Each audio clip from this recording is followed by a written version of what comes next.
Y'all ready for this? BB Boopy. Hello and welcome to the Hackaday podcast. I'm Elliot Williams. And I'm Kristina Panos.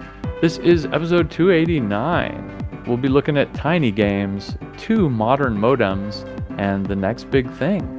This week in the news, we have a ton of Supercon related things. Supercon takes place November 1st, 3rd? I think so. I think so too. It's that first weekend in November up in Pasadena, California. Get yourself some tickets. It's going to be awesome. But because we're getting so close, it's time to push out all the Supercon related posts we have piling up, including this week we announced our first round of Supercon speakers. We'll be putting the next 2 announcements out shortly. Actually, if you're listening and are interested in getting workshop tickets, tune in to Hackaday Tuesday, 8 a.m. Pacific time. We'll be putting the workshop tickets up for sale. They always go super fast, so this year we're going to try to limit it to 1 workshop ticket per person, and we're giving you a heads up on the time so that nobody will be surprised by workshop tickets coming on. The truth is we have so much demand for workshop tickets, and we've got the place filled up with workshops, but we don't have enough space to run all of them. So yeah, workshop tickets go fast. So if you're interested in that, Tuesday next week. If you're interested in the talks, go look at the first announcement list. It's absolutely fantastic. You really need to head on over to Supercon. And something interesting going on this year, the badge is got a number of Supercon add-ons, formerly known as Simple add-ons, formerly known before that as shitty add-ons. This year they're Supercon add-ons. And we've got a badge has a bunch of spots to plug those in, and we're producing a bunch to give out to people. But we also want to run a contest for you to make cool SAOs for the badges. So if you haven't seen the SAO contest, head on over to that. Links in the show notes. We've seen a couple really cool entries so far, and I know people are fired up because they are talking about it on the Discord. Links in the show notes. We still have yet to do the official badge reveal, and that's because we just finished getting the last bugs out of it last week and are getting a small production run done so we can get some nice photos of it and show you. Hopefully in the next couple weeks. And with all this going on, you'd think we'd stop our normal contests, but no, not at all. That's not the way we roll. We had the Tiny Games contest, and we got about 80 entries to that, and man, they were pretty stellar. We announced the winners for that this week. I had fun writing up so many of them. I figured that Simon would win, the spectacular in-chip Simon. Subsurface Simon was a project by Alan Wilson. He milled out the extra space in an AT-Tiny 84, 14-pin dip package, milled out the extra space, put the buttons and the LEDs. He even tried to mill out enough space on the back for a speaker to get sound, but that didn't work out so well, and you can read about that on his I.O. page. The point is, if you think you've soldered small stuff, try milling your game into the microchip that's controlling it. That's pretty awesome. I'd never seen anything like that and was stoked that showed up in our contest. So congratulations to Alan Wilson with the vowels removed, to Felix, and to Dave for their winning entries. We'll be getting you a $150 gift certificate to DigiKey, courtesy of DigiKey. Thanks, as always, DigiKey, for sponsoring our challenges. Ton of other fantastic small games in this contest. You should really go check them all out. This is a journey into sound. What's that sound? What's that sound? So let's head on off to What's That Sound? This is a Guess the Sound week. I'll play a sound. All of you listeners out there and Kristina have a chance to guess at what it is.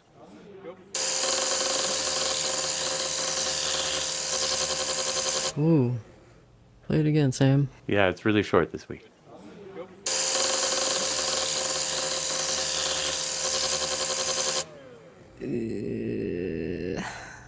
Man, I feel like it's trimming something. I feel like it's a hedge trimmer, maybe, or a blender. I'll give you a little hint. I was at the Vintage Computer Festival in Munich 2 weekends ago, Okay. and that's where I recorded the sound. This is a real live sound out of the real world. Man, I got nothing. All right. It's a Whoa, okay. and it is going like a bat out of hell. I was gonna say, nice. That's a good sound. All right, those of you out there who know what the sound is or just want to take a wild ass guess, head on over to hackaday.com/podcast. Scroll on down to What's That Sound? You'll find a form to fill out with your handle, your best guess, and your email address so we can contact you should you win. We'll pick among the right answers randomly, and somebody will get a Hackaday Podcast t-shirt. Ooh, stylish. Well, my first hack this week comes from Etienne Naudet et al. It's actually kind of an academic paper about 3D printing, and it's called Nonplanar Ironing Makes Smooth Prints. And I love the whole non-planar 3D printing idea and recent developments. If you think about the way a 3D printer works, it kind of prints one layer and then it goes up, and then it prints another layer and then it goes up. So each of the layers is in a plane in the Z direction. And so for at least the last 8 years or so, people have been thinking, hey, wait a minute, what if instead of just going up every time, we allow the nozzle to go up and down and move around in all 3 dimensions equally? That's the non-planar 3D printing idea. What's particularly novel about this paper is that they're combining this non-planar movement with ironing, which is a technique where you run the hot 3D printer head over the top of the surface of your 3D print after you're done with it without extruding any more plastic. So you just kind of flatten it out. And it's neat because it gives you really nice, smooth top layers. Here, they're talking non-planar ironing. So if you imagine, and if you've done a 3D print, you've probably suffered from this too. If you have a shallow angle, it kind of goes over and then there's a step up, and then it goes over and there's a step up. And because there's so much space in between the step ups, it makes them look really stair-steppy, really jumpy. This is a perfect application for a non-planar movement. And they found in this paper that when they just ran, a slow ramp in 3-dimensional space up and over the top of this surface, it kind of sagged a little bit. It almost conformed to the underlying stairs and didn't give them the smooth ramp that they wanted. And so that's where they came to the idea of doing non-planar ironing over the top of it. So they 3D print normally here, and then over the top of it, they put down a kind of a non-planar skin, and then they go back with an ironing pass, and they iron over the top of it. And it makes these kind of shallow edges look absolutely fantastic, and is very clever. What's really cool here is that they have an open source slicer to do this nonlinear slicing and the smoothing for you. And that's called Curvaslicer, and it is up on GitHub. So really, really awesome. This is not just a resource paper, but it's a sweet piece of open source software that implements what they're talking about in the research paper. So money where their mouth is. I'm with commenter Carlotta Harumpft, who is side-eyeing the clothes iron, and maybe some wax paper, or some perler bead sheets, if not wax paper, the correct side of wax paper. That's not a bad idea. I wonder what would happen. I think I'm gonna have to find out. I have an iron that I use for projects other than ironing clothes, so I'm all for it. Yeah, some of that non-stick silicone baking sheet. Parchment paper, maybe. Ooh, give it a try. Okay. No, that's a great idea. I mean, I guess it's an extra fabrication step where, if your printer would do it for you, you could be out in the pool sipping pina coladas while the printer does the work for you. But and if you like pina coladas, and ironing your 3D prints flat. Anyway, I just think non-planar 3D printing is super awesome. We had a great article by Moritz Walter way back in the day, 2016, 3D printing non-planar layer FDM, where among other things, he was experimenting with printing airfoils, so printing, airplane wing shapes, and there the smoothness absolutely matters. And so these horrible stair steppies are no good at all. again, the catch here with non-planar printing is in the slicer, and Donald Papp wrote up a neat article a couple years ago. A universal non-planar slicer for 3D printing is worth thinking about, which was his kind of plea for the community to put some time and brain power into non-planar printing. And last up, if you just want to play around with this right now, I think the easiest way, rather than writing the G code entirely by hand, is to use some kind of helper application other than a slicer, something more low level than a slicer, but higher level than, you trying to figure it all out with a calculator and type the G code in. And that would be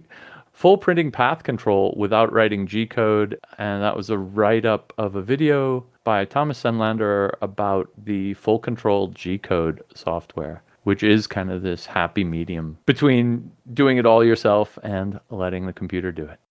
For my first hack, I chose Marion's 2024 Tiny Games Contest Neat PCB business card was inspired by the Artie Boy. And we saw some really cool entries into the Tiny Games Contest, and this is definitely one of them. Plus, it doubles as a business card and could have been entered in our previous contest. And now that Marion got the job of his dreams, it's time to release the details of the card that probably helped more than a little bit. As we said in the title, it's inspired by the Archie Boy, and this card is both useful and engaging, so it doesn't end up in the landfill before the time comes that someone needs Marion's IoT services. He used the STM32G030F6 in order to save money, and used Charlie plexing to save pins when it came to the 10x9 LED matrix. And on that matrix, one can play a host of games, including a Flappy Bird clone and a Simon-esque challenge using arrows. As you might expect, there are 4 directional buttons and 2 action buttons. And I really think the silkscreen is cool. I like that comic of him. He looks like a Rick and Morty character to me, and I think the back looks really nice too. Yeah, it's just a beautiful piece of work. You're right. That also, having a smiling, happy cartoon character in addition to your contact details is probably super duper clever. Next up, we saw 2 different modem projects this week, but neither of them are what I was thinking when I originally saw them.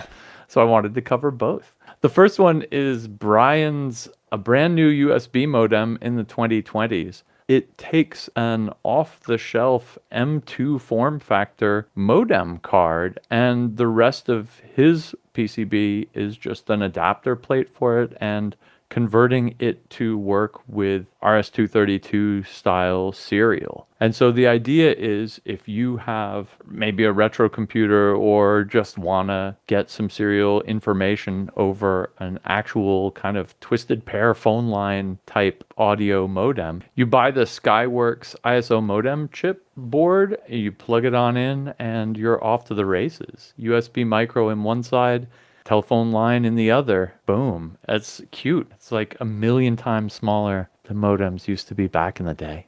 And speaking of modems back in the day, that brings us to the JohnCon badge. This year, JohnCon, which is a Philadelphia Electronics Computer Conference, is kind of taking a late 80s, early 90s retro theme. And what is more that period retro than the Hayes modem? And so they built, essentially, it's a modem clone, but it's kind of a super modern modem. It's a Wi-Fi modem. It takes serial in, and instead of making beepy boopy noises to transfer the data, it's got an ESP32 on it, and it just connects to the Wi-Fi network because that's the sensible thing to do.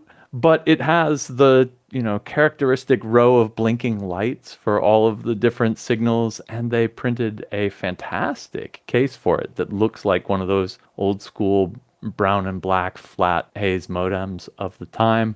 It's got the full AT command set emulated in software. It's really cool. They actually printed the 3D printed shell for the case. It's 3 parts for all 200, 300 badges themselves on a single printer. It took a little bit over a month and a half of print time, but the design was clever enough and used no supports and all that it actually ran flawlessly, they say. So, kudos to a well-maintained and well-calibrated printer and a good design. It's unbelievable that they turned out 200 times 3 parts. Good for them. Anyway, it's a sweet little modem, and I could imagine this actually being useful for people who have retro computers, for instance, and want to connect them to the internet but don't have a phone line.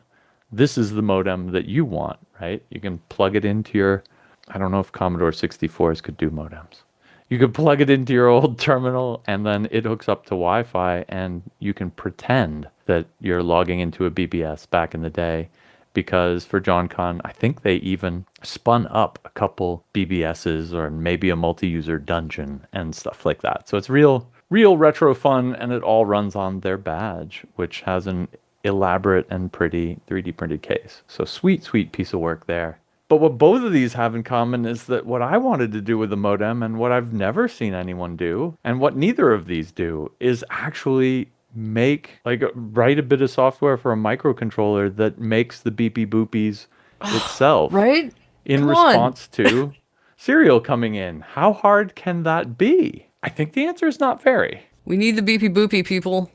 We need it. Don't you want the beepy boopy? I want to see this happen. I want someone to write me some modem software that runs on a modern microcontroller. Boom.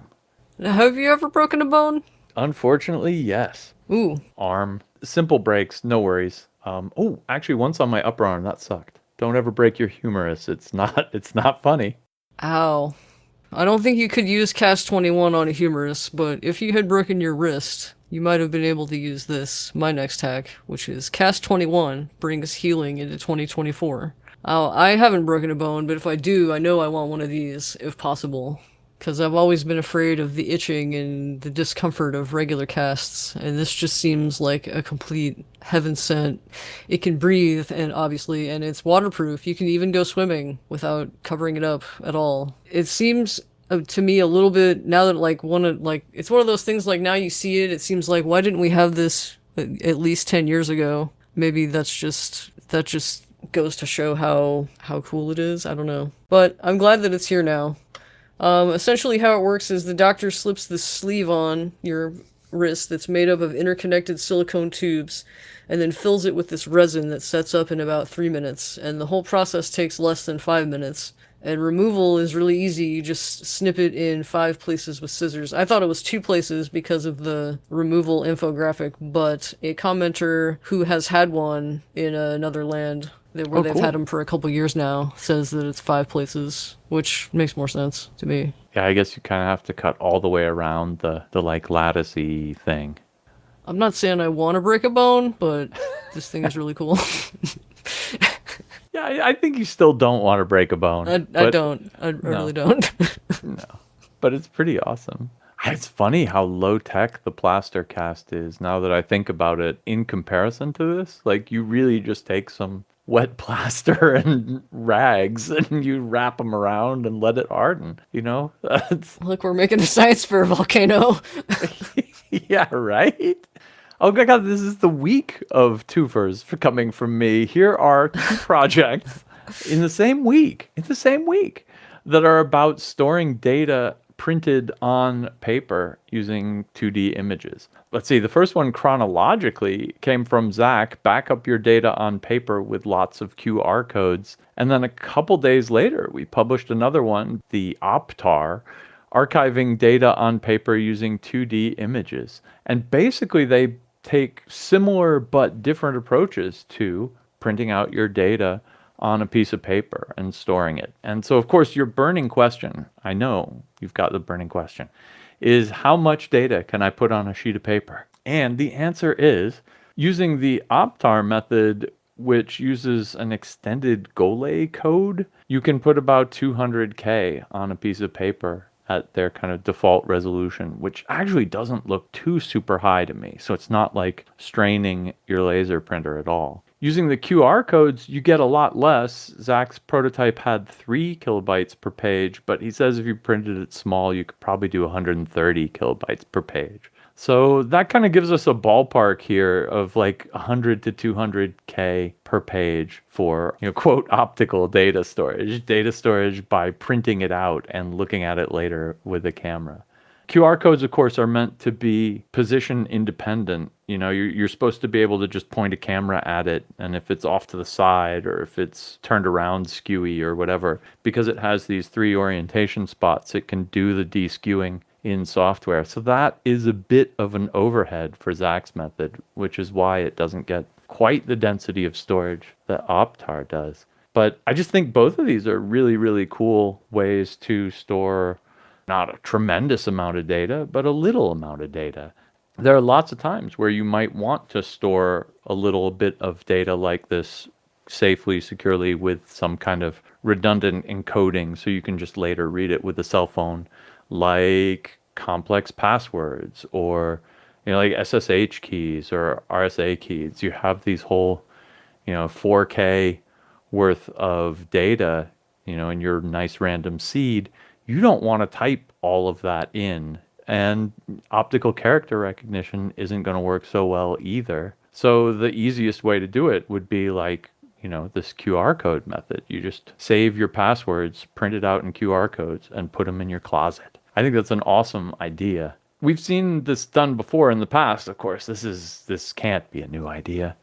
In fact, in 2023, just last year, we wrote an article, Color Can Triple QR Code Capacity. And would you believe that someone had thought about taking 3 different QR codes, one in red, green, and blue, and superimposing them? Yeah, you get more color density that way if you can overlap the colors and let the colors mix. That's pretty cool. Didn't Microsoft know that with their cool, weird QR code that failed, that had color in it? Yeah, which brings me to your fantastic article, Barcodes Enter the Matrix in 2027, which looked at a bunch of these crazy 2D barcode methods. Was that where I learned about the Microsoft Color barcode? Probably.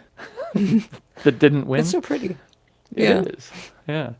So next up is an espresso machine for the DIY crowd. This comes from the DIY Presso group. Now, let's answer the question you want to know up front, which is how much does it cost? It is $1,400 or 1,250 euros, which honestly, if you think about it in comparison to your average prosumer machine, it honestly isn't too bad. But because it does look really, really slick. But does it run just as slickly? Well, that depends on the code, which you get to write yourself if you want to, because it's open source. And the kit requires just a screwdriver and a wrench, but what they don't tell you is that it requires 5 different screwdrivers and 6 different wrenches. But that's okay, because they seem to be included with the kit. I'm not totally sure if they are or not. Don't take my word for that. But it's currently on back order and has a long lead time to boot of 8 to 16 weeks. Ooh. So that's a lot of time for you to pore over the manual and get really confident about how to build it. They estimate it takes about 5 or 6 hours to build. They estimate each part. It seems comparable to building certain 3D printers. Yeah, right. I don't know. I'd like to have one, but 1,400 is a bit steep. Yeah, I've had a couple espresso machines that are kind of similar to this one. I mean, it's espresso machines these days, the high-end ones are all made out of kind of a standard kit of parts anyway by their manufacturers. Like the brew groups are all the same, and so you can just buy that off the shelf, and the boiler's just a boiler, and the heater's just, heater's just a resistive heater. Like nothing is super complicated in there, and like the pump on my old one broke repeatedly. Actually, I think I've gone through 5 pumps on that one. Ooh. Which every time you have to unscrew the whole thing and look inside, pull the pump out, put the new pump in. It's actually cheap and easy repair. A new pump's like $20 and you're back in the game. But I was always surprised by how kind of modular everything is in there. And looking at this one, it looks like, yeah, all the pieces are there, right? Like it's a totally reasonable kit. The boilers in all mine have some like rock wool insulation wrapped around them. This one's just sitting there. It's pretty, it's copper, but it's not going to be energy efficient unless you insulate it a little bit. But other than that, this thing looks pretty damn sweet. Yeah, nothing's going to stop you from wrapping a little insulation around it anyway. So I like the idea. And what I really like about building it yourself the first time is it does mean that when it's time to repair it, you're going to be like, oh, I got this. Pull it open, fix the part that's busted, and boom, back to the races. It's nice to have that insight going in. Like the first time I opened mine up, I was like, uh-oh, am I going to get in trouble here? Is this going to be horrible? Is there going to be stuff in here I can't understand? And the answer is no. But I think a lot of people don't take that step. But if you did this, if you built it from the ground up, you'd already know how to fix it. So that brings us to quick hacks. First up, I want to mention a video by Ham Radio DX, Ferrites versus Ethernet in the Ham Shack. Ferrite chokes are there to bust any common mode signal running down a cable. And so you kind of run some loops through it and it cancels out the magnetic fields. And that's about as much as I know about them. In this video, he actually takes a nano VNA and does the science thing.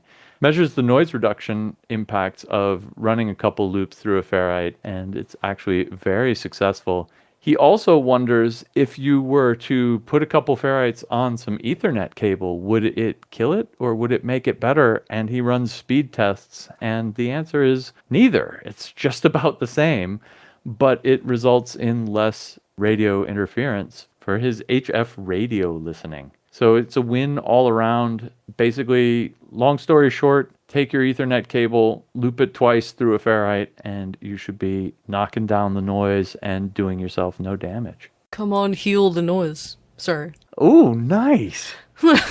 I mean, horrible. I'm putting that in, though. Next up, Arian Marshall over at Wired, thermal runaway solving the bane of electric vehicles.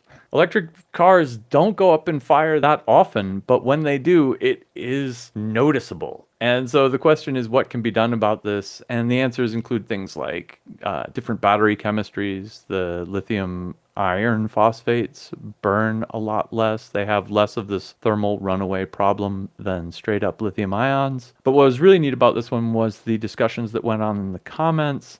Battery electric vehicles actually catch fire a lot less than gasoline vehicles, which makes sense because, gasoline's super flammable, right?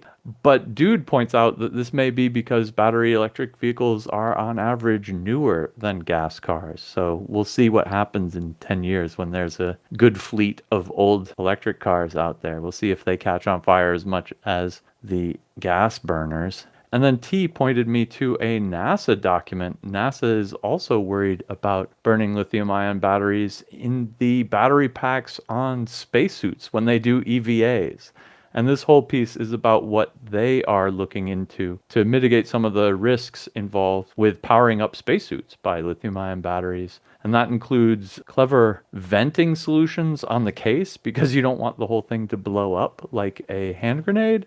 And also some really cool melting heat shields in between the cells that absorb the energy and try to keep the fire from running away. It's a really cool document, and it shows kind of the deep thought that goes into about everything when you're talking about doing it in space. And last up, Denny over at Shake the Future YouTube channel. Microwave Forge casts the sinkingest benchy ever. He's doing casting in iron using the microwave to melt the metal. Astute commenters pointed out that that's a foundry and not a forge, and our title's wrong. But nonetheless, Dan introduced me to a new word, fettling, which is apparently where you sand or scrape off the kind of bad little crudlies that you get from a sand cast mold.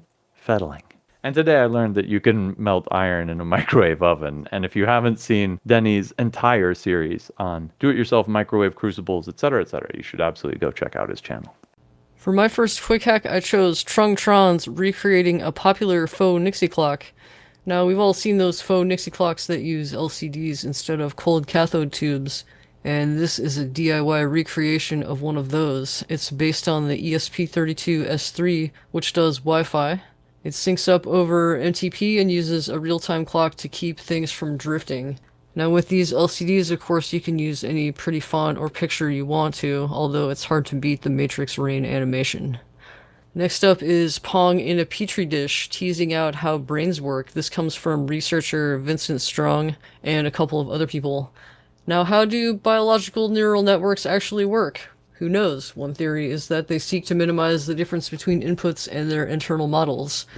So, to test this theory, the researchers used an electroactive polymer hydrogel to play brain pong. So the gel contains free ions that can move through the gel in response to inputs. These are related by the researchers to ball position in Pong. The hydrogel is stimulated by a grid of electrodes, and a couple more electrodes are used as outputs. The theory is that the hydrogel will learn to optimize the outputs, thereby playing the game better, which is measured by the length of the rally. Last up, create custom Gridfinity boxes using images of tools. Now, Zach Friedman's Gridfinity system is a colorful revolution in workshop storage and organization, and I will link to it in the show notes. George here wanted to store specific tools in such boxes without leaving the couch, so he made a web application to extract outlines for tools when they are photographed against a white sheet of paper, and this thing uses Node.js and OpenCV in order to accomplish this.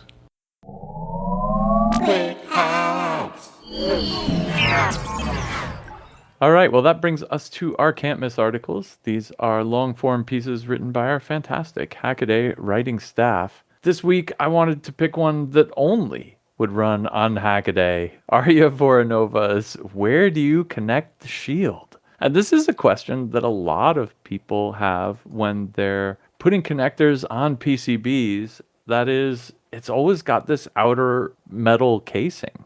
And should it be grounded or not? And it's surprisingly complicated to answer this. And actually, she kind of surveys literature, and a bunch of people weigh in the comments. And honestly, the only one that anyone really knows for sure is that the USB-C spec says, yes, ground the shield.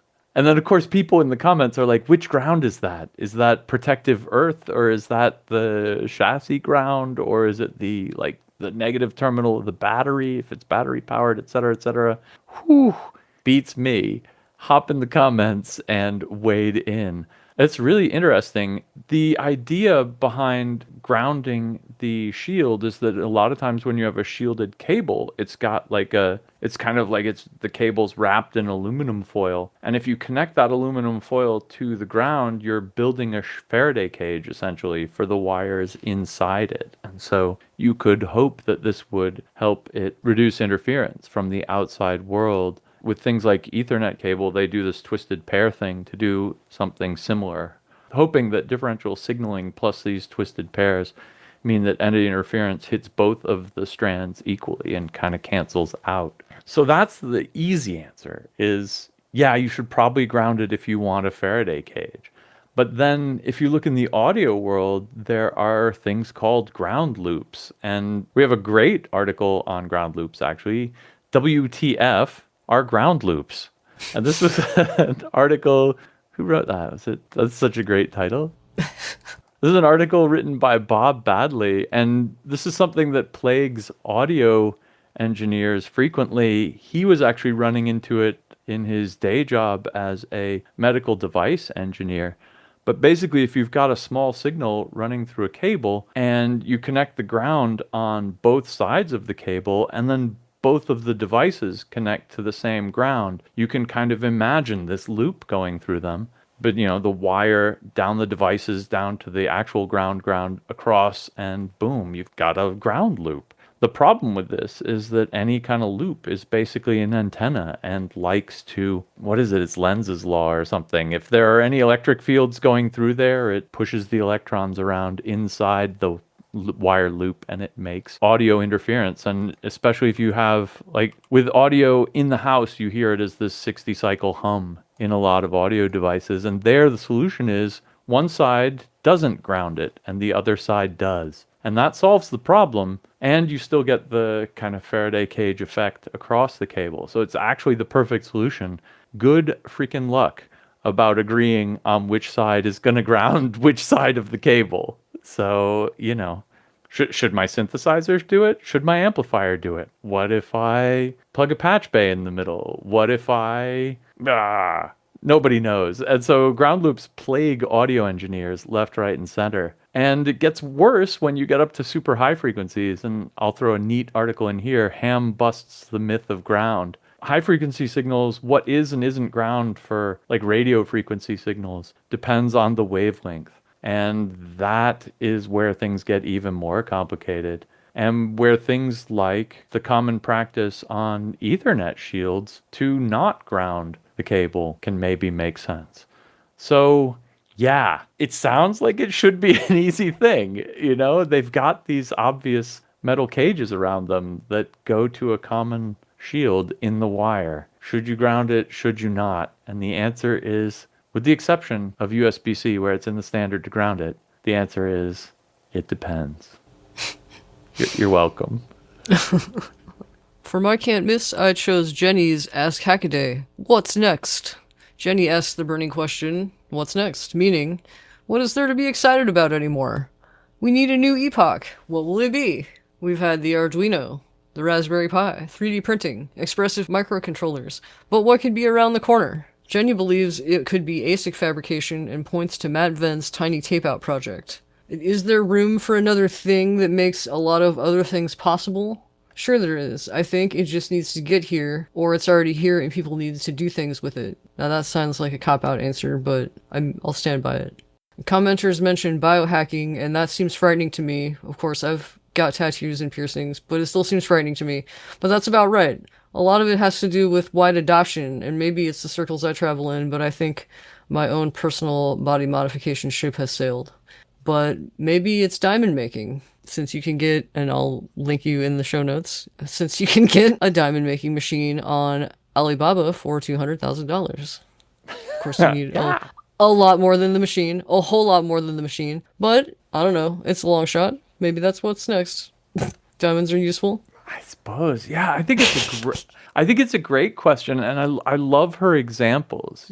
Just kind of looking back retrospectively, 3D printing. There's this picture on the top that's got it's a Prusa triangle-shaped Mendel frame because it's got the two Z motors mounted on the top. That was Prusa's big innovation on the otherwise stock Mendel design. And that makes me think back to kind of that era in the hackerspace when we had those, and this was the cutting edge. Did we know it at the time? I think we did. And I think we thought this is going to be really fun to play around with. Did we think this is going to be something that's eventually going to get mass produced in China and everybody's going to be able to pick a 3D printer up later? Probably not. So I think part of it is you just don't see the next big thing coming when you're looking at it. Nicely put. That's troublesome, right? Like the easy availability of Wi-Fi in small devices, like the ESP8266 and similar Wi-Fi enabled microcontrollers really opened up a lot of functionality. So that was huge.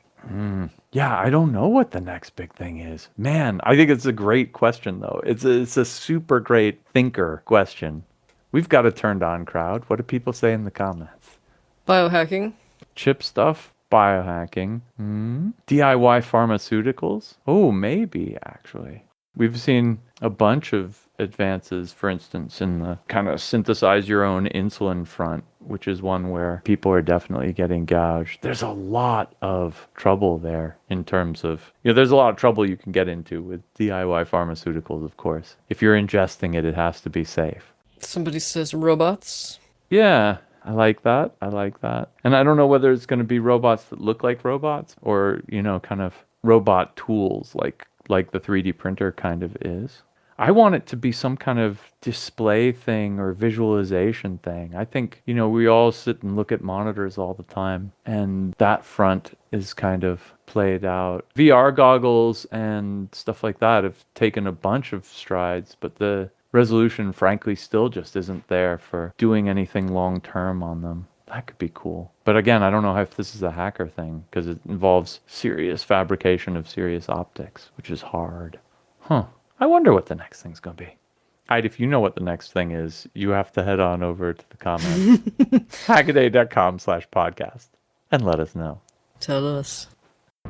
Well, that wraps it up for this week's Hackaday podcast. Thanks very much for listening.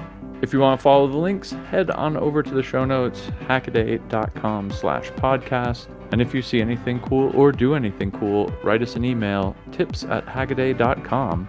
And until next week, keep on hacking. What? That was a horrible segue, Elliot. Do. Oh, did I upload the sound? No. What's that sound? There's no sound because I haven't uploaded it, but I'm about to. Alan Wilson with the vowels removed. Happy medium between medium. Happy median? Happy medium. You're on. I'm done.